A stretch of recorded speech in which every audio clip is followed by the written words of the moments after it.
Kembali kami datang kepadamu pada pagi menjelang siang hari ini ya Tuhan. Kami memohon kemurahan Tuhan kembali. Dikala kami mendengar firman-Mu supaya roh Allah menawan pikiran dan hati kami ya Tuhan. Berfirmanlah kepada kami masing-masing. Engkau mengetahui apa yang ada dalam hati dan pikiran kami.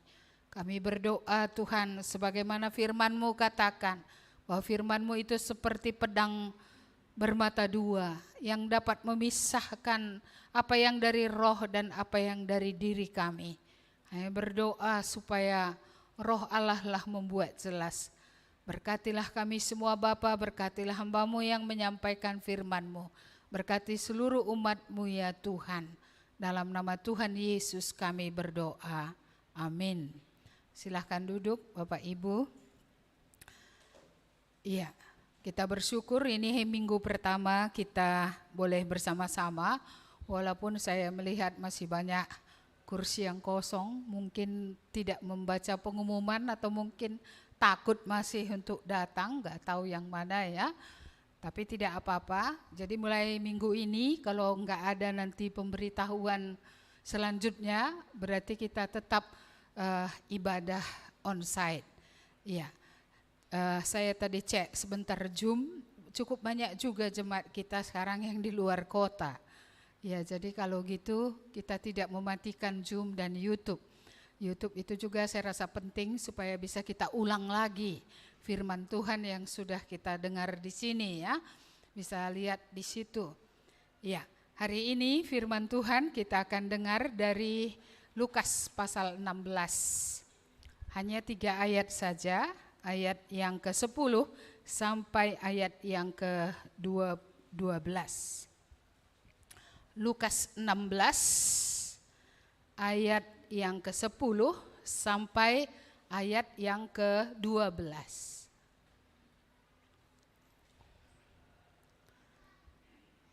Ya, kita baca bersama-sama. 1, 2, ya. Barang siapa setia dalam perkara-perkara kecil, ia setia juga dalam perkara-perkara besar.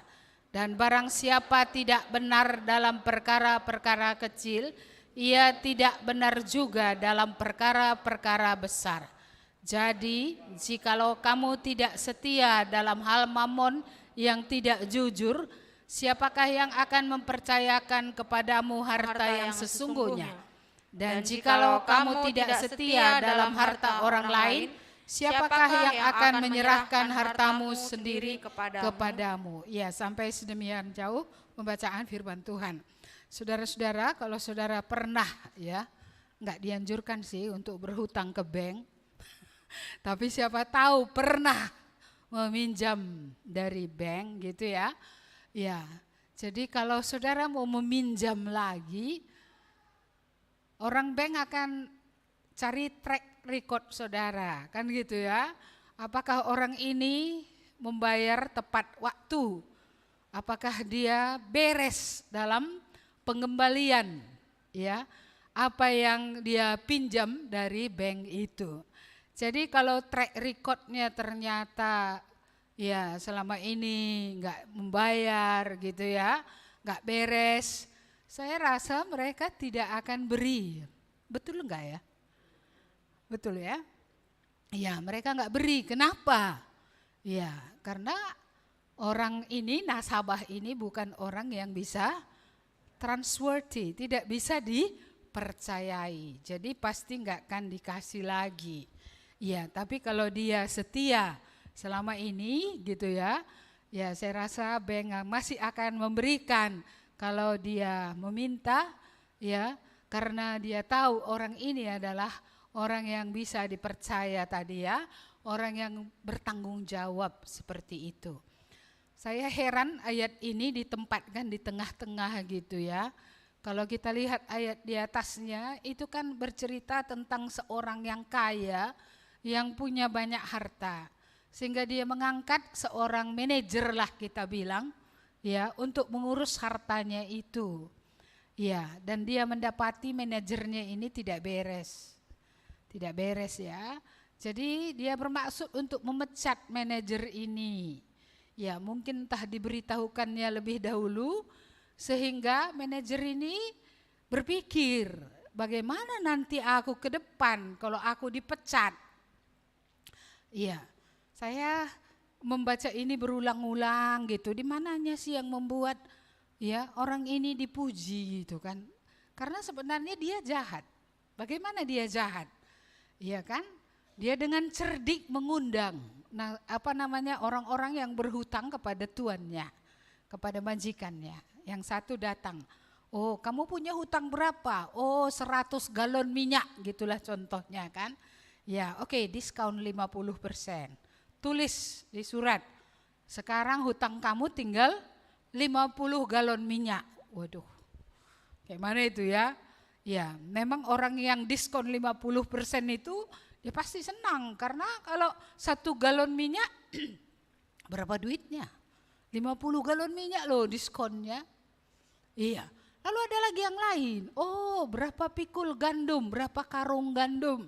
Oh, 100 gandum. Oh, kamu tulis saja 80 karung gandum gitu ya. Iya. Jadi dia diskonnya 20% gitu ya. Iya, ini enggak ada saksi mata loh.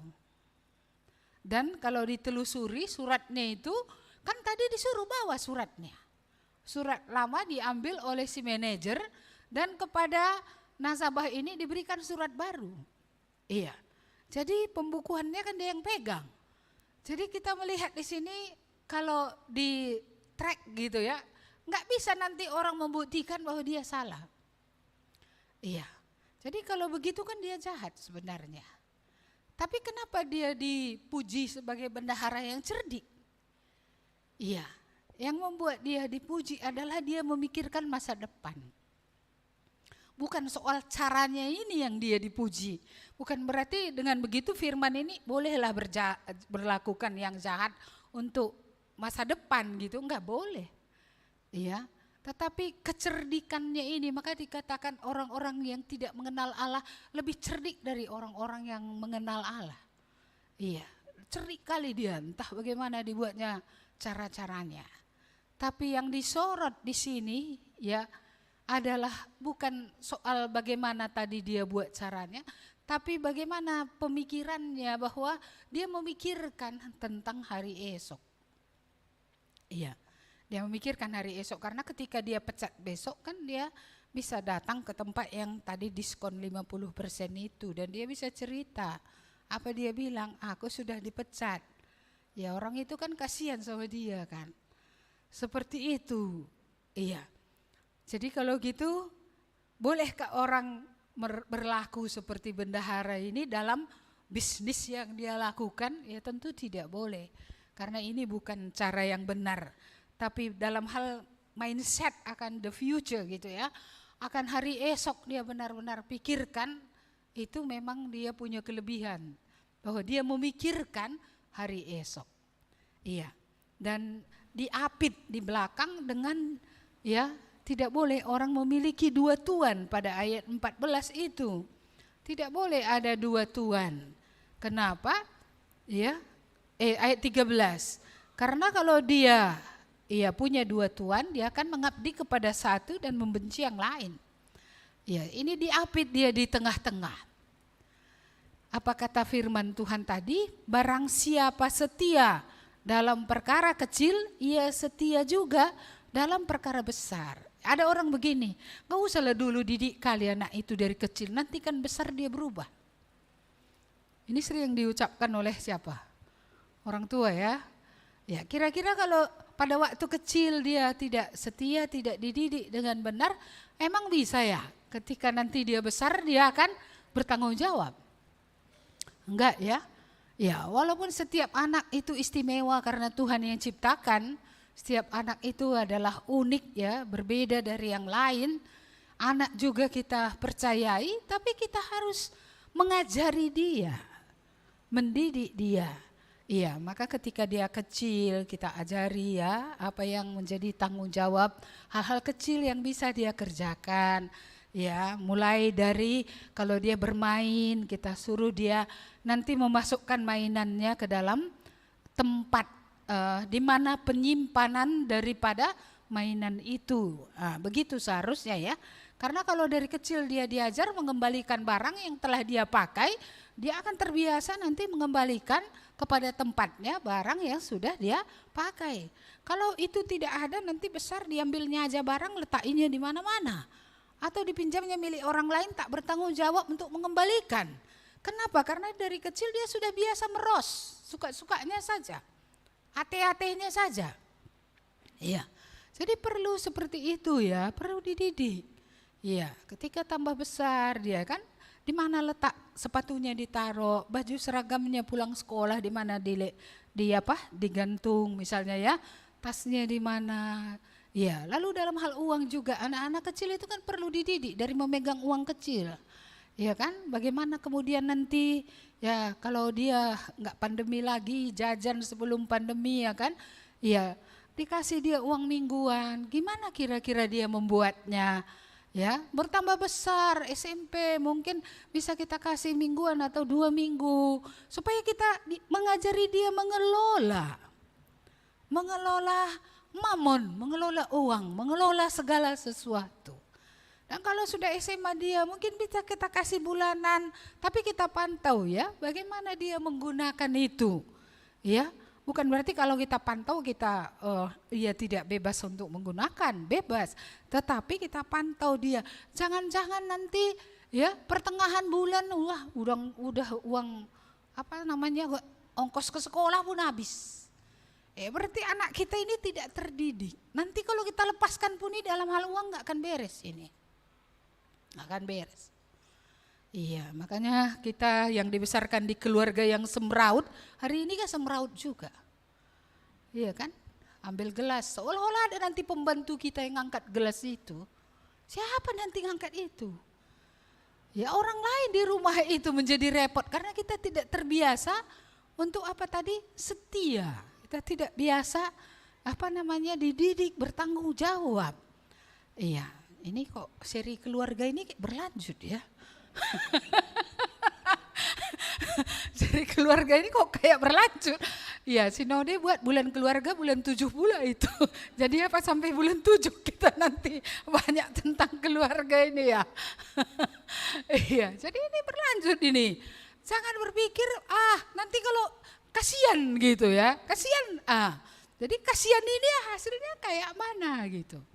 Saya ingat dulu ada seorang ibu, pagi-pagi kok udah dimandikan anaknya dengan air dingin, gak kasihan gitu. Tapi ada ibu-ibu yang kasihan, gak usah. Jadi akhirnya kayak mana? Kesianganlah selalu anaknya terlambat. Kenapa? Karena tidak terbiasa dari kecil dia sudah dimandikan dini gitu ya, ketika awal gitu. Terbiasa dia. Iya, menyuap makan, sampai anak SMA masih disuap. Sayang kali lah orang tua ini rupanya ya. Sampai SMA nanti gak mau dia makan. Saya ingat Mei itu dulu gitu loh. Pergi dari Posea datang ke Gang Pelitam. SMP. Gak mau makan. Bayangkanlah, kurasa mamanya dulu sangat pengasih. Iya, selalu ditami-tami gitu ya. Dibujuk-bujuk dia biar makan. Ya datanglah kakaknya si Tio. Kalau kau nggak mau makan, biar makanan ini kuangkat. Kalau nggak aku habiskan. Iya. Aku nggak makan katanya. Jadi dibuatlah jamnya. Sampai jam sekian batas makan. Kalau jam sekian belum makan, makanannya nanti nggak ada lagi. Ya udah jam sekian nggak ada lagi makanan itu. Lapar dia malam. Dicarinya lah. Dicari nggak ada. Kelaparan lah dia kan. Kelaparan dia. Besoknya nggak mau lagi dia makan terlambat. Kenapa? Karena nanti nggak ada lagi makanan. Ini kan hikmat juga ini, didikan juga ini. Jadi akhirnya gara-gara itulah si Mei kita itu bisa makan. Kalau nggak ada didikan seperti itu, kuliah di IPB dulu, siapa yang ngasih makan di sana? Siapa yang perhatikan? Nggak ada, dia kosan. Maka banyak anak-anak, orang tua jantungan. Kayak mana kalau anakku jauh-jauh ya? Makan dia tuh enggak? Kalau dia sudah terbiasa makannya itu. Ya kan? Kalau dia sudah terbiasa kita didik dia mengurus, ya, bertanggung jawab terhadap apa yang dipercayakan kepadanya ini akan menjadi suatu kebiasaan, ya, yang akan terus dia bawa dalam hidupnya. Ya, dan Tuhan bilang tadi, enggak mungkin orang yang tidak setia dalam perkara kecil akan setia dalam perkara besar, itu impossible. Itu maka kita mengamati orang, ya kan. Ini setia enggak dia dalam hal-hal kecil yang dipertanyakan, dipercayakan kepada dia. Kalau dalam hal yang sederhana pun dia tidak setia, bagaimanakah mungkin ya Allah akan mempercayakan hal yang besar bagi dia? Impossible, enggak mungkin. Jadi sebenarnya kalau kita lihat gitu orang kan, sebenarnya tahu kita sejauh mana dia bisa dipercayakan. Iya, firman Tuhan ini saya rasa sangat jelas. Jadi jangan menunggu setelah dewasa nanti anakku berubah di situ baru bertanggung jawab. Enggak ada.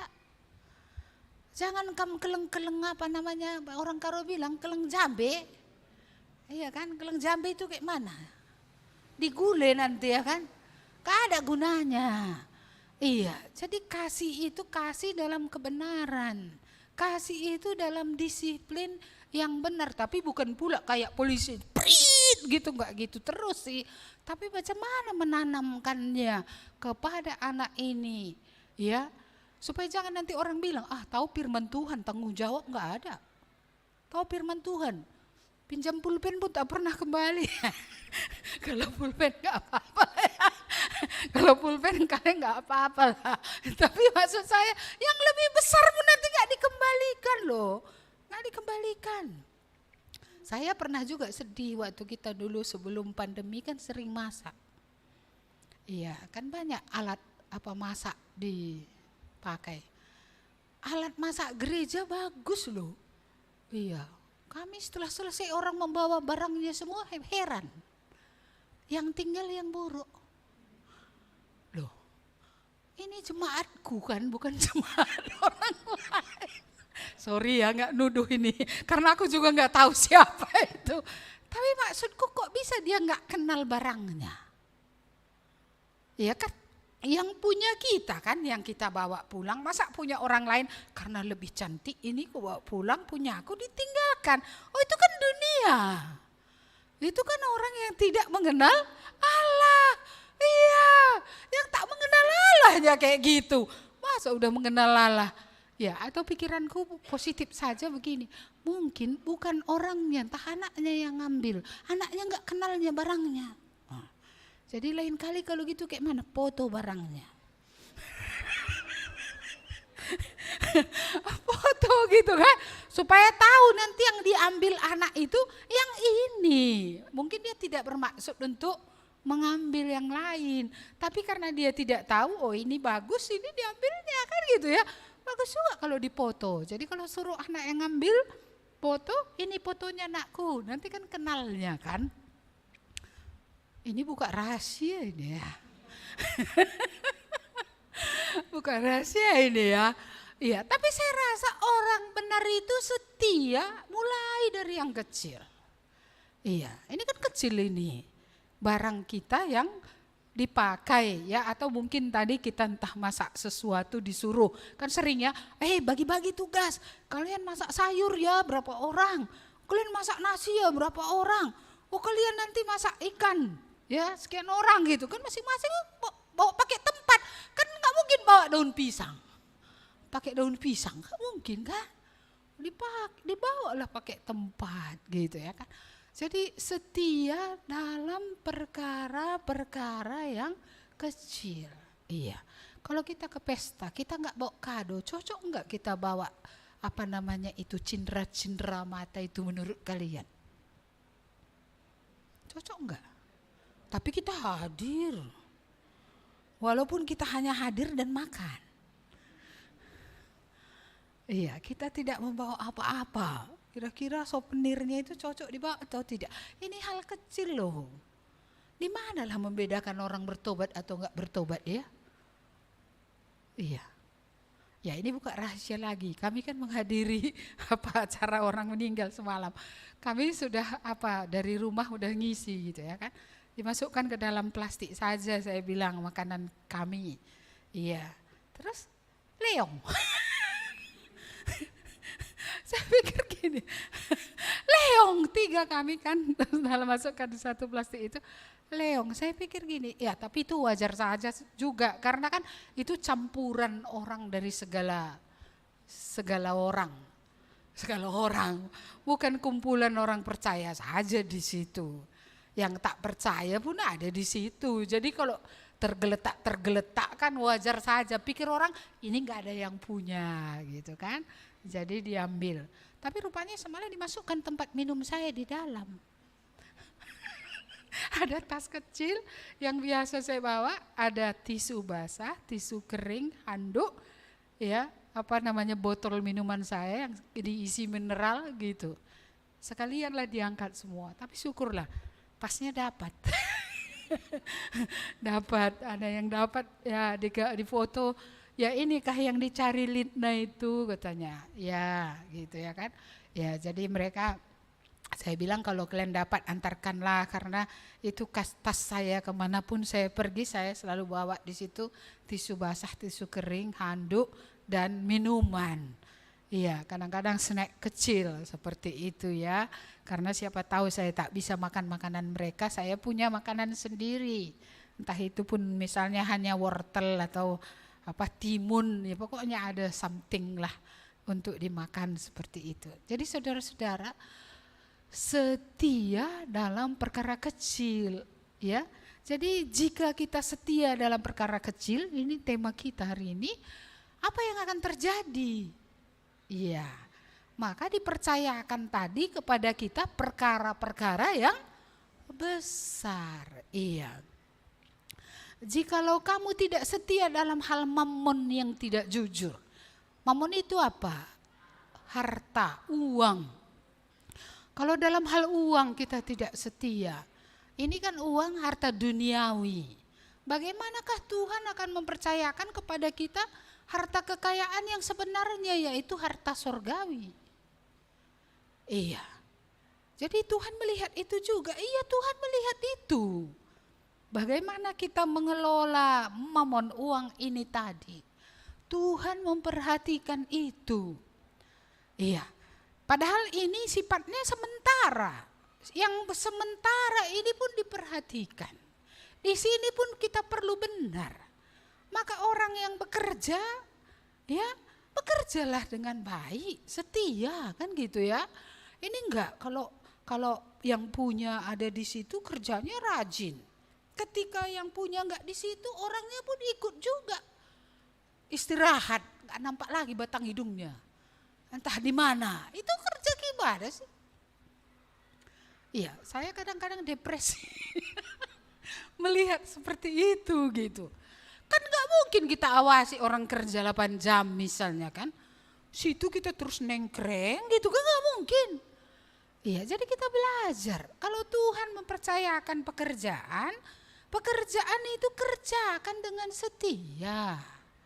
Saya ingat saya cari-cari namanya, gak dapat saya. Ada pada abad yang lalu lah itu hidup ya. Dia dulu tinggal di Amerika. Itu kan pada waktu itu dia pengantar. Dulu kan gak seperti sekarang ya, kantor pos itu surat kan sampai ke pelosok-pelosok itu. Naik kereta, nggak selalu harus naik mobil kan gitu ya. Diantarkan sampai pelosok gitu. Hujan deras. Ya kalau bukan pekerja yang setia hujan deras kan nggak maulah dilanjutkannya. Dengan alasan nggak ada baju hujanku. Udah nggak dikerjakan ya kan gitu ya.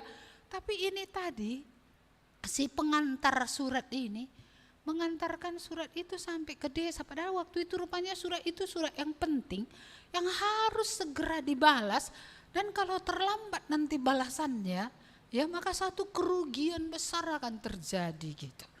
Jadi tentu sangat berterima kasih sekali yang menerima surat ini, karena ini surat yang sudah ditunggu-tunggu yang sangat menentukan.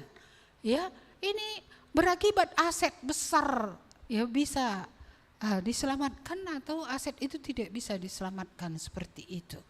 Tentu dia sangat berterima kasih sekali. Saya rajin dulu membaca kisah-kisah kepahlawanan seperti itu, walaupun simpel, Karena itu menggambarkan jiwa yang bertanggung jawab, jiwa yang setia. Saya senang itu dari dulu. Dan ada satu lagi dulu, petugas telegraf. Dulu kan masih ada telegraf ya, sekarang ini udah banyak yang hilang gara-gara peradaban modern ini dengan alat-alat yang lebih canggih ini semua. Itu juga dulu gitu, bosnya sudah pulang. Keputusan penting harus dibuat. Dihubungi bosnya kayak mana pun caranya nggak bisa. Apa yang dilakukannya? Dia menjawab loh dengan keputusan yang tepat. Iya, lalu kemudian bosnya besoknya terheran-heran. Ya kan, terheran-heran apa? Karena akhirnya perusahaan telegraf ini dipuji atas jawaban yang cepat itu gitu. Yang mendatangkan keuntungan seperti itu. Jadi akhirnya bosnya dia dipanggil, dia sebenarnya takut mungkin aku dipecat karena semalam aku menjawab telegraf ini begitu. Telegram ini gitu. Ya, siapa yang ini? Dia udah pucat. Tapi dia kan jujur orangnya karena dia orang percaya. Dia bilang saya semalam yang menjawab gitu. Jadi akhirnya bukannya dipecat dia, dinaikkan jabatannya. Oleh karena apa? Karena dia setia dalam perkara-perkara yang kecil. Saudara-saudara, orang yang kemudian dipercayai hal-hal besar itu semua mulai dari kesetiaan dalam perkara-perkara yang kecil. Iya, karena dia bisa dipercaya, dapat diandalkan, jujur ya, bertanggung jawab. Orang melihat itu. Saya rasa di zaman kita ini orang kayak gini laku loh. Karena banyak juga orang pemilik perusahaan atau siapa mencari orang jujur. Walaupun ada juga mungkin mencari orang jahat ya. Karena usaha itu bukan usaha dia. Mungkin itu usaha pemerintah. Dia masuk di situ cari orang jahat biar dia juga minum air. Bukan minum air saja, minum susu. Tapi kalau itu milik pribadi dari orang itu, tak mungkin orang itu mencari orang yang licik atau orang yang jahat bekerja di situ, karena dia yang akan dirugikan, yang punya pemilik itu kan yang akan dirugikan. Dia pasti looking for the reliable, orang yang bisa dipercaya, pasti itu yang dicarinya. Maka angkatan muda ini kan harus punya nilai lebih. Punya nilai lebih. Ya, angkatan kerja punya nilai lebih. Kalau kita tidak punya Tuhan, bagaimana kita dipercaya? Karena rata-rata kalau kita nggak bertobat, kita nggak bisa dipercaya. Jujur, orang yang bertanggung jawab, orang dipercaya, dan ketekunan, kegigihan yang melampaui orang-orang lain. Iya, jadi saya rasa kita perlu mendidik anak-anak kita dari kecil untuk reliable, untuk bertanggung jawab. Ya, tapi itulah kesulitannya. Kalau mereka belum bertobat, tapi nggak apa-apa, didik saja dulu. Ya, karena firman Tuhan berkata, Dia yang akan menyapa mereka. Bukankah firman Tuhan bukan saja berkata pasangan itu akan menguduskan pasangannya, tapi anak-anak juga akan dikuduskan oleh Tuhan. Tinggal itu yang kita harapkan. Supaya anak-anak kita yang sudah mendengar firman ini, sudah ditanam dari dalam kandungan, dari sejak bayi gitu ya, sudah mendengar firman Tuhan. Kita berharap Roh Kudus akan meyakinkan, melahirbarukan mereka, sehingga sungguh mereka akan menjadi ciptaan baru. Iya, karena kalau kamu mengelola katanya tadi milik orang lain, kamu gak bisa dipercaya. Ya, lalu bagaimana kita akan dipercaya Tuhan? Bagaimana Tuhan akan mempercayakan kepada kita harta surgawi? Ya, ini sebenarnya kekayaan yang sesungguhnya. Kalau yang lain ini kan kekayaan sementara sajanya ini. Iya, saya melihat ketika almarhum Pak Jani Rasta itu gak ada yang dibawanya pulang.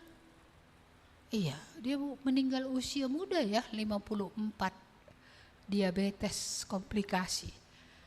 54, tak ada yang dibawa pulang. Harta-harta temporary ini semua gak ada yang dibawa pulang, gak ada. Semua ditinggalkan. Tapi harta sorgawi yang dipercayakan kan itu yang dibawa pulang. Maka kita mendengar berbahagialah orang yang mati di dalam Tuhan. Segala jerih payahnya akan menyertai dia. Jadi apapun yang kerjakannya, dia yang buatnya. Ya, apa namanya tadi, kekayaan yang sesungguhnya. Itu tak ada seorang pun yang akan mengambil dari dia. True riches, ya, kekayaan yang sesungguhnya. Yang ini kekayaan temporary aja ini, bukan kekayaan yang sesungguhnya. Tapi bisakah kekayaan temporary ini menjadi kekayaan yang sesungguhnya? Bisa juga. Iya, Tuhan bukan tidak mengerti kita perlu uang. Iya, untuk kita sekali-sekali beli baju, anak-anak kita perlu pendidikan, perlu makanan yang bergizi, ya Tuhan tahu semua itu. Iya, karena itu jasmani kita juga Tuhan yang jadikan. Tuhan tahu kebutuhan akan semua hal-hal itu.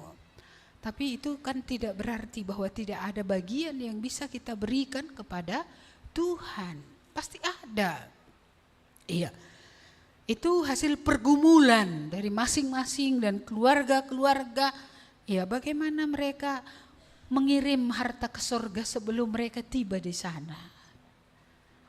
Ya, saya dulu sering pakai ilustrasi jikalau kita pindah rumah, ya, ke dalam rumah yang lebih baik. Kira-kira barang-barang kita yang lama itu disortir apa enggak ya? Disortir. Yang enggak berguna dibuang atau enggak ya? Yang masih baik dibawa atau tidak ya? Dibawa. Tapi kalau ada orang gak ada apapun dibawanya, dirinya saja pindah rumah. Ya, ada juga nanti gitu ke surga. Fondasinya memang sudah jelas, Kristus mati di kayu salib untuk dosanya. Sampai di situ sudah dia terima. Tapi dia mendirikan bangunan bukan di atas bahan berharga, bukan di atas emas, bukan di atas perak, tapi di atas batu, di atas kayu yang ketika diuji terbakar semua hilang, ya, sehingga dia masuk memang ke surga tapi telanjang, tidak membawa apapun. Imannya menyelamatkan dia, tapi tak ada pujian dari Tuhan, tak ada reward gitu ya, nggak ada reward. Itu apa sih? Hadiah, upah yang diberikan oleh Tuhan atas seluruh pengorbanan yang dilakukannya ketika dia hidup di dalam dunia. Wah, ada begitu? Ada. Tapi ada juga banyak orang yang tahu dia akan pindah ke sana. Karena itu dia memindahkan dulu hartanya ke sana. Dia melakukan segala sesuatu untuk Tuhan di bumi ini, ya. Dia juga memberikan pemberian-pemberian, mendukung pekerjaan Tuhan, ya, entah itu siaran radio, entah itu ya PPI, entah itu misi, ya pokoknya pekerjaan-pekerjaan yang akan membuat jiwa pindah dari dalam maut ke dalam hidup. Tak ada seorang pun yang akan mengambil itu dan Tuhan akan memberikan upahnya. Iya, coba bayangkan jika pekerjaan misi, kalau dulu ke China kayak Hudson Taylor tidak didukung oleh orang-orang di Inggris sana. Berapa biaya kapalnya, berapa biaya hidup Hudson Taylor di sana. Ya. Begitu juga John Sung yang datang ke Indonesia dan begitu banyak misionaris mancanegara yang sekarang ini dari satu negara ke negara mana saja, termasuk ke Afrika sana. Ya, tidak mungkin mereka terbang dengan sayap sendiri. Pasti dengan sayap pesawat terbang. Dan itu perlu budget untuk itu. Itu artinya memindahkan harta ke surga. Saya mengkhotbahkan ini bukan bukan karena kita butuh uang, tapi maksud saya supaya kita benar dalam hal mamon. Karena kalau kita benar dalam hal mamon pun yang kita gunakan untuk kemuliaan Tuhan, untuk pekerjaan Tuhan, ini bisa memiliki dampak terhadap kekayaan surgawi, kekayaan rohani, yang bisa dimiliki oleh orang-orang percaya. Kembali ke pertanyaan basic tadi, setiakah saudara? Ini usaha anak-anak kita. Setiakah kita dalam hal-hal kecil, dalam hal-hal sederhana? Mungkin bagi orang dia lewatkan saja, tapi bagi kita, apakah kita setia dalam apa yang dipercayakan pada kita? Kalau saudara berkeluarga, setiakah saudara berkeluarga? Karena ada orang tidak memelihara keluarga. Ya, diberi anak, dulu berdoa, Tuhan beri anak, tapi anak tadi pun ya tidak dididik dalam Tuhan.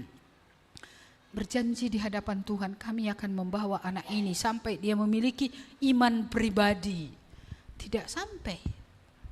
Itu kan berarti tidak setia dalam apa yang diberikan kepadanya. Iya, herankah kita? Ya, saudara-saudara, kalau Tuhan tidak mempercayakan hal yang lebih besar. Ya, dipercayakan kita pekerjaan, setiakah kita? Pelayanan dipercayakan kepada kita, apakah kita setia melakukan itu? Walaupun pelayanan itu mungkin tidak semua berdiri di mimbar. Kalau nanti semua berdiri di mimbar, siapa lagi yang di baris belakang? Siapa yang berdoa? Ya, siapa yang mengerjakan hal-hal lain? Ya, setiakah kita? Dulu kan dibuat giliran untuk membersihkan gereja pada hari Sabtu, mengatur kursi seperti itu ya. Ya, setiakah kita? Ya, memang toilet kita yang di belakang ini agak banyak ya, 4. Setiakah kita? Ya, mengerjakan hal-hal itu. Ya, saya sudah lama bergumul supaya ada 2 orang yang bisa menangani sound, supaya Bapak Sam jangan sendirian di sana ketika dia sakit, tak ada yang bisa menggantikan. Ya, kita perlu ya kan orang-orang. Firdaus juga di kamera, perlu ada 2 orang setidaknya. Ya, supaya ketika yang satu, kita kan gak berharap ada halangan. Tapi ketika berhalangan ada yang mengerjakan. Ini kalau ada satu berhalangan, kocar-kacir kita semua. Ini siapa di sini? Seperti itu, padahal kita banyak dan kita sudah mendengar firman Tuhan. Apa belum sampai kita kepada pertobatan sehingga tidak ada kesetiaan dalam hal-hal kecil? Kalau kita setianya, maka Tuhan akan mempercayakan hal besar. Kalau kita setia juga dalam harta dunia ini mengelolanya, maka Tuhan akan mempercayakan kepada kita pengelolaan harta surgawi. Iya, saudara-saudara, ada banyak yang dipercayakan oleh Tuhan pada kita. Ya, banyak. Ada lansia dipercayakan, sekolah minggu dipercayakan, remaja dipercayakan, yang belum tahu apa bagiannya, berdoa apa bagian yang bisa kukerjakan Tuhan. Ya, supaya kita belajar setia dan dalam hal itu, dan Tuhan akan menambahkan lagi perkara-perkara besar untuk kita tangani. Sehingga yang sana membawa 1 jiwa, yang sana bawa 1 jiwa, dari PI pribadi ke PI kelompok, mungkin ke kelompok yang lebih besar, kan begitu dia ya. Harus ada pertumbuhan rohani kita. Tapi apapun itu ceritanya harus dimulai dengan kelahiran kembali. Mulai dengan pertobatan. Kalau enggak bertobat, pandai pun enggak ada gunanya. Banyak pun kemampuan, nol. Kalau enggak ada hubungan pribadi yang akrab dengan Tuhan, semua berakhir nol. Nol. Bayangkan kita pulang gitu ya. Ya masih syukur masuk surga. Masuk surga telanjang bulat, enggak bawa apa-apa, coba gimana itu. Betapa menyedihkannya. Tapi kadang kita memang gimana ya mengubah pikiran kita ini supaya kita jangan hidup untuk dunia saja. Bukan untuk kerja saja gitu ya. Bukan untuk tanggung jawab mamon tadi saja, hal-hal lahiriah.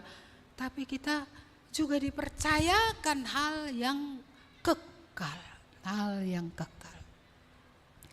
Kadang-kadang kalau orang menyerahkan diri, saya mengamat-amati. Apakah Tuhan menghasilkan hal yang kekal lewat anak ini gitu. Kalau nggak ada dihasilkan sesuatu yang kekal. Sedangkan yang nggak hamba Tuhan saja diberi sesuatu yang kekal. Bukankah orang percaya bisa juga membawa orang lain kepada keselamatan? Kan bukan pendeta semua yang membawa orang kepada keselamatan. Orang percaya siapa saja. Asal dia percaya, asal dia memang memiliki hubungan yang akrab dengan Tuhan, tulus, benar. Pasti dia bisa dipakai, dia pun bisa. Kalau enggak apa nanti oleh-olehnya pulang ke surga? Apa yang akan dia bawa? Apa yang akan dia bilang? Tuhan, aku pulang sendiri, enggak bawa apa-apa aku. Ya, saudara-saudara sedih kalau semua dibakar, semua diuji, enggak ada yang dihasilkan sesuatu pun yang kekal. Iya. Jadi mari ya, kalau untuk kerja kita kan gak usah lagi kita diajari, udah gigih kita semua. Iya, kalau tentang itu udah tahu kita. Tapi kita juga perlu gigih, kan gigih tadi orang bendahara yang dipuji ini. Gigih kali dia memikirkan masa depan. Apakah kita gigih memikirkan masa depan, bagaimana nanti ketika kita berhadapan dengan Tuhan. Maka saya pilih tadi lagu itu, Tuhan memanggilmu apa? Iya, give the best. Berikanlah yang maksimal yang bisa kamu berikan kepada Tuhan. Jadi kalau nggak bertobat kan nggak bisa kan? Iya, kalau 10% gaji Indu, ketika gaji Indu 1 juta kamu gak bisa kasih 10%. Mana mungkin gaji 30 juta, udah langsung kamu lihat nanti banyak kali nolnya itu. Lalu kamu bilang apa? Tuhan kan kaya, ngapain ku kasih? Maka ada orang perpuluhan yang mencuri dia tiap bulan. Uang Tuhan dimakannya terus. Ya kenapa gak makin merana? Merana lah, bagian Tuhan pun berani dia. Bagian Tuhan ditelapnya. Berani dia, ditipunya Tuhan, dimakannya bagian Tuhan. Seram itu. Iya, jadi ketika 1 juta kan, kalau 10% kan masih belum banyak nolnya ya. 100.000 gitu kan. Hah? Belum banyak nolnya kan. Tapi kalau sudah 30 katanya, berapa nolnya? Oh coba. Iya kan, udah banyak nolnya. Udah bulat 6 gini, soalnya saya pernah gitu. Dulu kan saya pernah kerja di swasta, tahun 80-an, gaji saya banyak. Iya, pada waktu itu gaji orang 200.000, saya sudah sekian juta. Bayangkan berapa nolnya. Tengoklah amplop itu, banyak kali. Ada juga cobaan, gak usah segitu pun kan orang gak tahu. Gak tahu orang, tapi siapa tahu? Tuhan tahu gitu kan. Waduh. Iya, aduh gitu. Saya belajar setia ketika kecil. Belajar setia ketika Tuhan mempercayakan yang lebih dari yang itu gitu. Iya, kalau dalam hal uang pula kamu belum dipercayai, perpuluhan pun gak masuk. Lalu kayak mana pula kamu dipercayai membawa jiwa? Enggak mungkin. Enggak mungkin. Makanya ada orang melayaninya lalap. Banyaknya kumpulkannya orang. Tertarik juga orang. Kata orang juga mendengar. Sada pela gol. Satu pun enggak ada. Jadi coba pikirkan. Mengapa satu pun tak Tuhan izinkan kita membawanya kepada Tuhan. Kenapa kita enggak dipercayai Tuhan. Menyeberangkan satu orang pun kita enggak dipercayai. Coba. Kayak mana itu? What's wrong? Apa yang salah di situ? Iya, padahal Tuhan mau memakai setiap orang percaya, bukan setiap majelis. Bukan setiap yang punya jabatan gerejawi, bukan pendeta atau misionaris. Everybody. Siapa saja yang sudah memiliki keselamatan. Itu perempuan Samaria itu memang berapa hari bertobat coba? Iya kan? Kita melihat tulus, terbuka, jujur. Dan Tuhan memakai dia untuk memenangkan orang di kampungnya. Satu kampungnya loh di Sikar itu. Semua mendengar, walaupun mereka kemudian bilang, tadinya dari kamu mendengar tentang dia. Tapi sekarang kami sudah melihat dia sendiri dengan mata kami dan kami percaya kepada Yesus. Amin. Mari kita berdoa. Terima kasih Tuhan atas firman-Mu pada pagi hari ini menjelang siang hari ini. Kami berdoa supaya Roh Tuhan akan berbicara kepada kami masing-masing. Biarlah ada pertanyaan ini dalam hati kami. Apakah kami bisa dipercayai Tuhan? Apakah kami memiliki kesetiaan?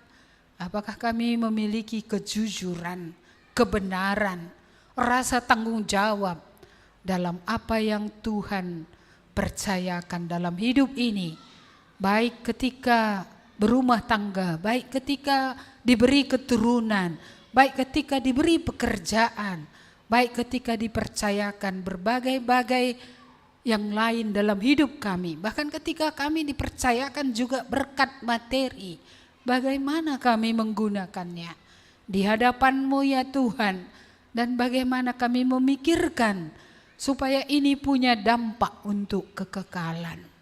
Kami berdoa supaya Roh-Mu yang kudus akan melanjutkan firman-Mu. Karena jelasnya firman-Mu ini, yang setia dalam perkara kecil akan Tuhan percayakan perkara besar. Yang setia mengelola mammon, hal-hal yang di dunia ini, akan Tuhan percayakan harta surgawi yang akan dipercayakan untuk dikelola. Kami menyadari kami bukan pemilik segala sesuatu. Kami hanyalah pengelola, penata layan, pengurus harta Tuhan di dunia ini. Karena itu ajari kami Tuhan, bagaimana menjadi pengurus yang benar di hadapan Tuhan atas segala yang Tuhan percayakan. Supaya mulia Tuhan dan apa yang Tuhan berikan itu punya dampak untuk kekekalan mulai dari dunia ini. Karena disinilah kami hidup. Engkau mau kami memiliki pengaruh ya Tuhan. Dan hanya di dalam Engkaulah kami punya pengaruh kecil atau besar, seluas apapun itu. Kami menyerahkannya kepadamu. Biarlah Roh-Mu yang meneliti hati kami. Supaya kami menjadi orang yang jujur, menjadi orang yang benar, dapat dipercaya. Benar-benar Tuhan Engkau pun mempercayakan kepada kami harta yang kekal itu, mengelola banyak hal di bumi ini supaya punya dampak sampai kepada kekekalan. Terima kasih Tuhan, berkatilah kami supaya kami tidak pernah kekurangan dari segi materi. Berkatilah kami supaya kami tidak pernah kekurangan hikmat dalam mengelola segala sesuatu. Berikanlah kepada kami juga firman-Mu supaya kami tidak kekurangan pelita bagi kaki kami, terang bagi jalan kami Tuhan. Supaya dalam seluruh hidup kami boleh memuliakan Engkau dan menjadi berkat bagi orang-orang yang di sekeliling kami, bahkan lebih luas kepada suku-suku lain, kepada bangsa-bangsa lain. Jemaat pulanglah, terimalah berkat Tuhan. Kasih karunia dari Allah Bapa, keselamatan di dalam Yesus Kristus, serta penyertaan Roh Kudus menyertai saudara-saudara hari ini, seterusnya sampai Yesus datang kembali. Amin. Kepada Allah beri puji. Kepada